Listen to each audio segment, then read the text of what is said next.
Hello beautiful people, welcome to another glorious day here in the UK, and in this video I'm going to be attempting my first ever water fast. Plan on doing around 48, maybe 72 hours, but just play it by feel really, and I plan on documenting the experience along the way, and I'll share any takeaways I have from the experience towards the end of the video.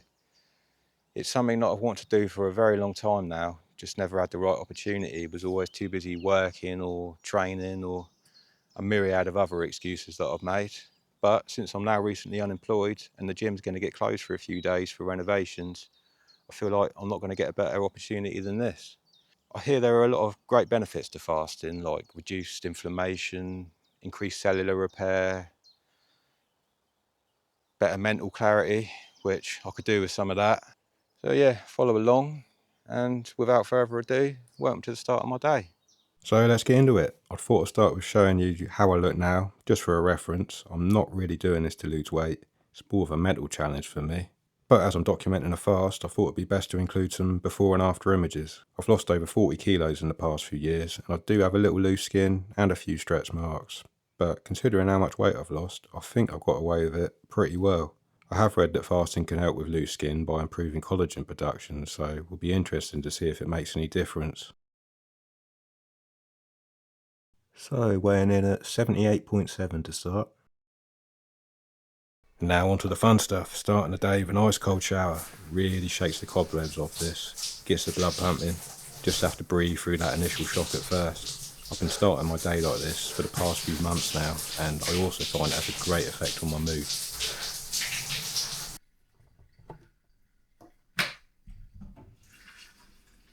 And once I'm done with the shower, starting the day the only way I know how. Straight black coffee, no milk or sweetener obviously. I am allowing myself black coffee in the morning, and I also have some 0-calorie electrolytes to have throughout the day. Very important to stay hydrated when you're fasting. Not just with water, but electrolytes and maybe some added salt are essential, as you'll be missing those key vitamins and minerals you'd usually get from food, especially on hotter days or if you're exercising, or anything that may cause you to get a bit of a sweat on.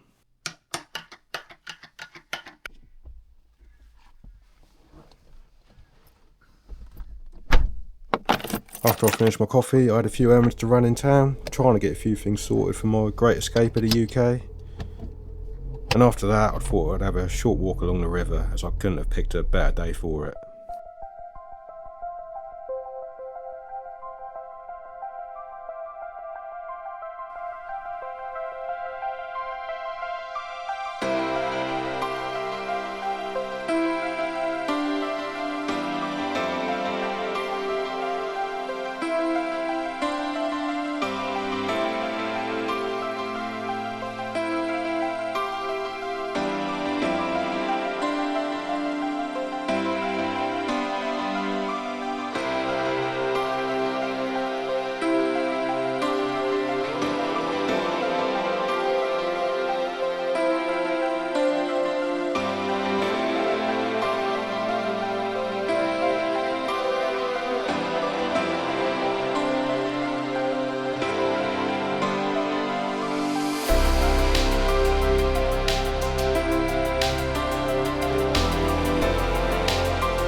After getting back from town, it was time to pack myself a bag with some water, my book, and my camera. And the plan was to spend the whole day out in nature. It really is a crime to waste these sunny days in the UK, as we don't get enough of them. So it's best to make the most of them when they do come around.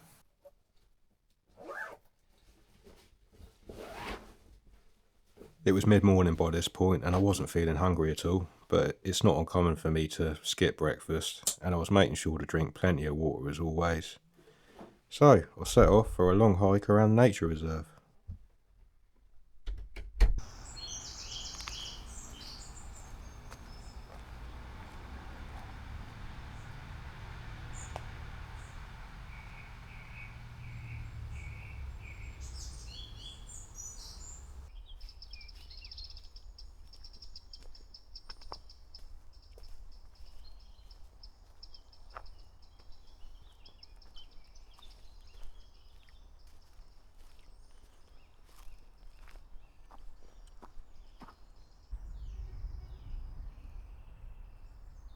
It really is a beautiful time of the year, spring leading into summer. It turned out to be one of the hottest days of the year so far. And anyone from the UK knows how excited we get about that. The bluebells were out, all the birds were singing. I guess the only thing that could make this day any more perfect would be an ice cold Coke and a cheeseburger, but I guess that's off the cards for today. Maybe next time, eh?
I walked for several hours, I was in no rush, had no destination. There is a time and a place for a tough, grueling hike, really get your head down and set a fast pace. But lately I've been trying to slow down, take in the world around me, no music or podcast, just walk slowly and listen, take it all in.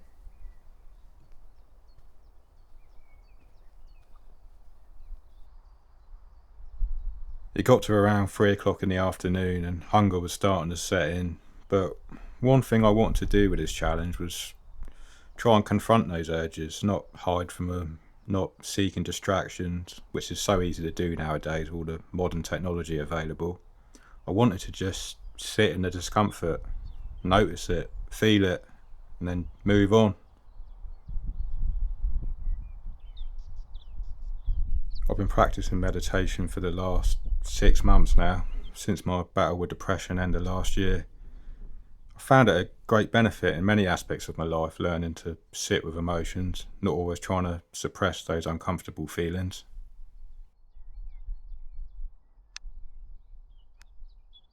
I decided to just sit for an hour or so, listen to the birds, feel the sun on my skin. A beautiful day, not a cloud in the sky. Learning to enjoy the little things again, away from all the noise of the modern world, not seeking constant stimulation or entertainment. If you learn to be still, really notice and appreciate your surroundings, I think you'll find nature is plenty stimulating enough.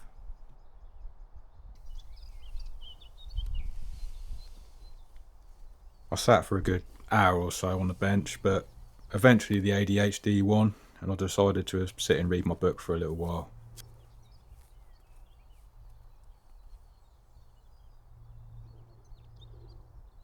I sat and read my book for another hour or so, and then it was time to start a long walk home. I did several hours of walking today, which is something I do a lot, which I'm pretty conditioned for, so I don't feel my calorie expenditure was too high. I estimate I did around 25,000 steps, although I don't track my steps as I'm trying to disconnect from technology as much as possible. I don't feel the need to have all aspects of my life mapped by a computer. We rely on technology far too much nowadays, I feel. Our phones tell us when to wake up, when to go to bed, how we slept, what and when to eat through calorie trackers. We ask AI, a computer, for advice on being a better human. Although these technologies can be useful tools, I feel they should be used cautiously. In relying too heavily on them, we're losing touch with our own intuition, what makes us human. And I, for one, feel more of an urge to separate from these things, not integrate myself more with them.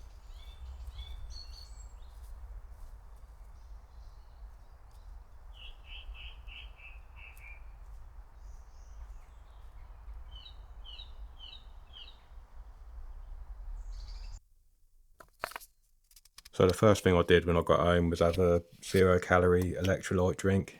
It's super important to make sure you stay hydrated, especially if you're out in the sun all day. You've got to replace those vitamins and minerals that you've sweated out over the day. And then I sat down to make a start on editing this video, which, if you've made it this far in the video, you may have realised I'm new to this whole editing thing, but I am enjoying learning a new skill. After a few hours of accidentally deleting my previous work, I'd had enough of swearing at DaVinci Resolve, so I decided to sit down and read some more of my book. And this is when things started to take a turn. I'd been doing alright up until this point. I found it really hard to concentrate on the book, and I was getting a bit of a headache, one of those headaches where it feels like it's a kind of pressure behind your eyes. I also, around this time, noticed a bit of a rise in my heart rate. It was now around 28 hours since I had consumed any food, and it was starting to catch up with me. The feeling of an empty stomach is uncomfortable, but quite manageable, I found. But the other symptoms, especially the rise in heart rate, were a little concerning. So I decided to have another electrolyte drink and then have an early night. And to be honest, I had a terrible night's sleep. It took me a while to get to sleep, and I woke up quite a few times in the night as well. But nevertheless, I had the good fortune to wake up to yet another beautiful day.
I woke up feeling fine.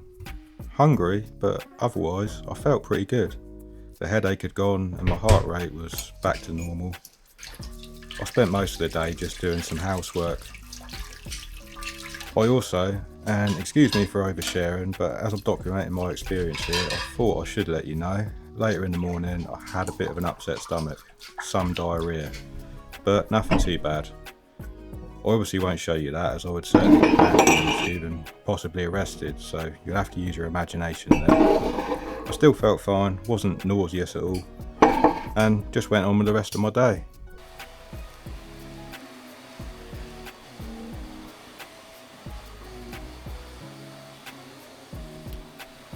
Later in the day I found some time to go out for a short walk, as I wasn't going to stay indoors all day when the sun was shining. Went out and said hello to a few horses and just went and had a wander around, really.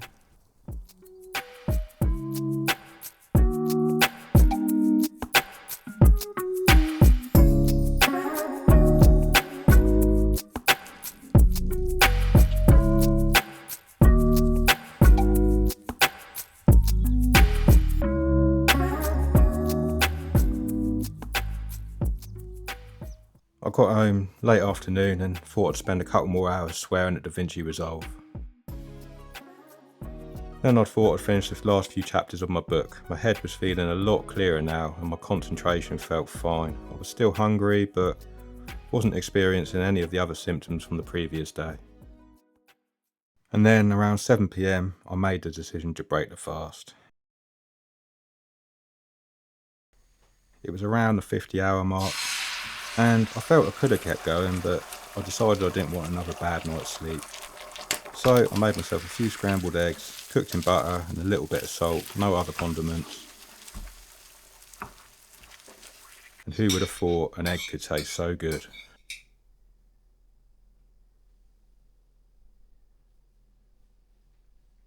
I was careful not to eat too fast, just give time to let the food settle and digest properly. I waited about another half hour for that to digest, and then decided to have some Greek yogurt with some raspberries and blueberries.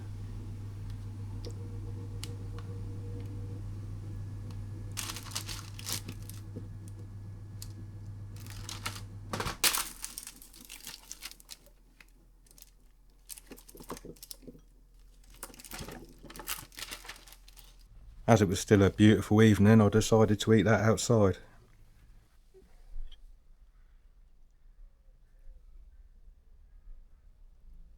And it tasted even better than the eggs. When you do a prolonged fast, it's important when you break the fast to do it slowly and also eating only nutrient dense foods which are easily digested. It feels amazing, like you can feel your body absorbing all the vitamins and minerals as you eat. So it's now been about 6 days since I finished my fast and I'm feeling really good.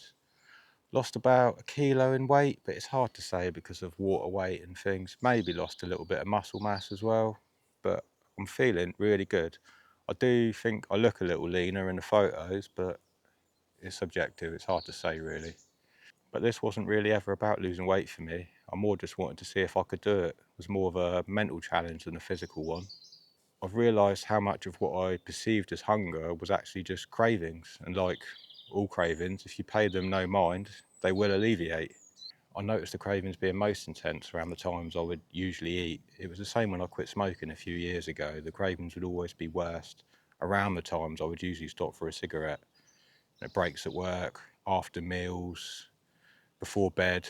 But if you can just push past those moments, I find the cravings do subside. Now, obviously, cigarettes aren't necessary to live, and food is. You can't just not eat. However, this little experiment did teach me just how much control I have over the urge to eat. One side effect of this fast is I'm no longer craving any sweet foods, any processed junk food. I'm still not even putting any sweetener in my coffee. I think it's kind of reset that part of my brain. I'm not craving any soft drinks, just drinking water and black coffee. I also don't feel the urge to overeat. I feel more satiated and more satisfied early. I've lost that compulsion to just mindlessly shovel it in. Maybe that's a shrinking of my stomach over the fasting period. I'm not sure. I'm not a doctor. And if you are thinking of giving this a go yourself, do your own research. Maybe consult a doctor, especially if you have any underlying health problems like heart issues or diabetes. That's actually one of the reasons why I decided to do this myself. I've got a long history in my family of type 2 diabetes. My grandparents had it, my father has it, and my brother was diagnosed a few years ago around the same age as I am now. So I'm something I'm very conscious of, and I'm doing everything in myself to prevent it happening to me. And as I said before, this wasn't really about losing weight for me. I try not to get too caught up in my own ego and my own vanity. But let's be honest, what gym goer doesn't have a little flex in the mirror when they're brushing their teeth in the mornings? When I say getting in shape builds confidence, it's not just the superficial, the aesthetic side of things. It's about trying something really hard and really following it through to the end and achieving stuff that you didn't think at a time was possible. I mean, it's about 10 years ago now. I was about 120 kilos was the heaviest I saw on the scale. I've lost over 40 kilos, not including whatever muscle I've built in that time. And there was a time I never thought I could do it. I can still remember not being able to do a single pull-up. Now I can crank out a set of 15 relatively easy. And when I say getting in shape builds confidence, I don't just mean the superficial and the aesthetic side of things. I mean, it gives you the confidence in yourself to put your mind to doing something difficult, to delay gratification over a long period of time, and to embrace the discomfort in the hope to improve not just your physical health, but your mental fortitude as well. I've been back at the gym for a couple of days now, did a little leg day this morning, and I'm definitely feeling it, but I'm feeling really good. I don't feel I've lost any strength or any endurance, and I just feel a bit lighter, a bit looser. Maybe that's because I've had 4 days off the gym, or maybe it's a reduction in inflammation, or maybe it's just a mental thing. But yeah, I'm feeling really, really good. I do think I will start to implement this as a more regular thing, maybe once a month or so, but depending on life circumstances, obviously. But yeah, it serves as a bit of a reset and more of a cleansing of mind and body, if not anything else. And yeah, thank you for watching, and do leave a comment if you have any experience with fasting or you're thinking of giving it a go yourself. Do let us know. So take care everybody, and I'll see you next time. Take care of yourselves.